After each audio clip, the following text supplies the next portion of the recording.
മനസ്സും കൊണ്ട് തന്നെയാണ് എനിക്ക് ഇപ്പോൾ ഇവിടെ ഒറ്റയ്ക്ക് വന്നിരുന്ന് സംസാരിക്കേണ്ടി വരുന്നത്. സീക്വൽ അല്ലെങ്കിൽ പ്രീക്വൽ എന്ന് പറഞ്ഞു, അത് ആലോചിക്കാൻ കഴിയാത്ത തരത്തിൽ മനം മടുത്തു എന്നാണോ പറയുന്നത്? ഇല്ല, മനം മടുത്തു എന്നല്ല, ഇത് naturally it involves a lot of money. അപ്പോ ഇത് ഇത്രയും ഇൻവെസ്റ്റ്മെന്റ് നടത്തിയ പ്രൊഡ്യൂസേഴ്സിനെ അത് ഇനി അത്തരത്തിലൊന്ന് ചിന്തിക്കാൻ പ്രേരിപ്പിക്കുന്നതായിരിക്കണം ഇതിന്റെ റിസൾട്ട്. അപ്പൊ അത് പ്രോഡക്റ്റ് നന്നായിട്ടുണ്ടെന്ന് ഉള്ള പൂർണ്ണ വിശ്വാസത്തിൽ നിന്നാണ് ഞങ്ങൾ എല്ലാവരും ബിലീവ് ചെയ്തത്. ഉറപ്പായിട്ടും എല്ലാവരുടെയും മനസ്സിലെടുത്തു.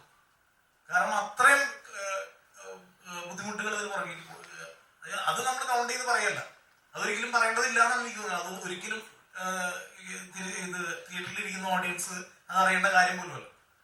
പക്ഷെ ഡെഫിനറ്റ്ലി നമ്മുടെ എൻറ്റയർ ടീം നമുക്ക് അങ്ങനെ മനസ്സും കൊണ്ട് തന്നെയാണ് എനിക്ക് ഇപ്പോൾ ഇവിടെ ഒറ്റയ്ക്ക് വന്നിരുന്ന് സംസാരിക്കേണ്ടി വരുന്നത്. ഡബിൾ ബാരലിന് ശേഷം ലിജി ചേട്ടൻ പറഞ്ഞിരുന്നല്ലോ, എനിക്ക് ഇഷ്ടപ്പെട്ട ജോലി ഞാൻ എന്തിനാ കഷ്ടപ്പെട്ട് ചെയ്യുന്നതെന്ന്. അതിനുശേഷമുള്ള ചിത്രങ്ങൾ ചെറിയ ബഡ്ജറ്റില് ചെറിയ ആർട്ടിസ്റ്റുകളെ പുതുമുഖങ്ങളൊക്കെ വെച്ച് വേൾഡ് ക്ലാസ് ഫിലിം ചെയ്യുന്ന തരത്തിലേക്കായിരുന്നു. ഇപ്പോഴും വീണ്ടും കറങ്ങി തിരിഞ്ഞ് അവിടെ തന്നെ എത്തിയോ മനസ്സ്? അല്ല, അങ്ങനെയല്ല. അതായത് ഒരു സിനിമ കഴിയുമ്പോൾ ഏറ്റവും നമുക്ക് ഇൻട്രസ്റ്റിംഗ് ആയിട്ട് തോന്നുന്നത്, ഏറ്റവും ഇൻട്രസ്റ്റിംഗ് ആയിട്ട് മുന്നിൽ വരുന്ന പ്രൊജക്റ്റിൽ നിന്നാണ് ഞാൻ തിരഞ്ഞെടുക്കാറുള്ളത്. അപ്പൊ അതില് ഒരു സ്റ്റാർ വേണോ സ്റ്റാർ വേണ്ടയോ എന്നുള്ളതൊന്നും എനിക്കിപ്പോഴും മാറ്റർ ആവുന്നില്ല. ഇത് നമ്മൾ ഒരുപാട് കാലമായിട്ട് പ്ലാൻ ചെയ്ത് വന്ന ഒരു പ്രൊജക്റ്റ് ആയിരുന്നില്ല. അത് രൂപപ്പെടുന്ന സമയത്ത് അത് പെട്ടെന്ന് ഇവോൾവ് ആയിട്ട് പ്രൊജക്റ്റ് ആണ്. അപ്പോൾ ഞാൻ എഴുതിയിരുന്ന ഒരു കഥയുടെ ഒരു പ്ലോട്ട് ലൈൻ നമുക്ക് ഇത്തരത്തിലുള്ള ഒരു സാഹചര്യത്തിലേക്ക് കൂടുതൽ വലുപ്പത്തിൽ പറയാവുന്ന ഒരു സ്പേസ് ഉണ്ടായി. മാത്രമല്ല എനിക്ക് തോന്നുന്നു ആളുകൾ കുറച്ചുകൂടി, അതായത് ഭയങ്കരമായിട്ടുള്ള റിയലിസ്റ്റിക്കിൽ നിന്ന് കുറച്ചൊന്ന് മാറി ഒരു പ്രോപ്പർ എന്റർടൈനിങ്, പ്രോപ്പർ ഒരു സിനിമ കാണാൻ ആഗ്രഹിക്കുന്ന ഒരു സമയമായിട്ട് എനിക്ക് പേഴ്സണലി ഫീൽ ചെയ്തു. ഞാൻ അങ്ങനെ ആഗ്രഹിക്കുന്നുണ്ട്.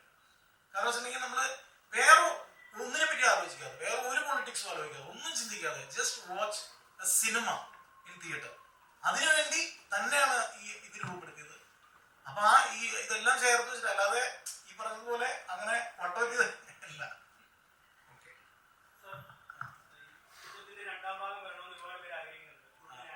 ഞാനുണ്ട്.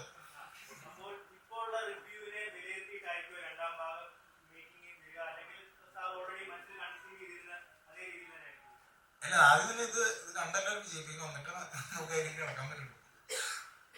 അത് ഉറപ്പായിട്ട് നമ്മൾ അതിനെപ്പറ്റിയുള്ള ഒരുപാട് ഡിസ്കഷൻസ് നടത്തിയതാണ്. അത് ഒരു ഓൺഗോയിങ് പ്ലാൻ ആണ്. പക്ഷെ ഇത് ഒരു സാഹചര്യത്തിൽ തന്നെയാണ്, ഇങ്ങനത്തെ ഒരു എന്ത് സാഹചര്യം കൺസിഡർ ചെയ്താൽ മാത്രമാണ് നമുക്ക് അതിലേക്ക് കിടക്കാൻ സാധിക്കുള്ളൂ. ഇത്തരം സിനിമകൾ ഇപ്പൊ നേരത്തെ പറഞ്ഞിരുന്നതിനോട് ചില സിനിമകൾ പ്രേക്ഷകരെ ഇപ്പം ലാലേട്ടന്റെ ഒരു സിനിമയാണ് അല്ലെ, ലിജോയുടെ ഒരു സിനിമയാണ് എങ്കിലും ഇതിനകത്ത് ഒരു ഫയൽമാനാണ് അല്ലെ, ഫയൽമാന്റെ ഇപ്പൊ നടന്നു വരുന്ന ഫിലിം ഒരു തോക്ക് എടുത്ത് വെടിവെച്ച് നടന്നാലേ സിനിമ വിജയിക്കുന്നുള്ള കോൺസെപ്റ്റ് ഇപ്പൊ വന്നു തുടങ്ങി. അങ്ങനെ ചിന്തിക്കുന്നുണ്ടോ?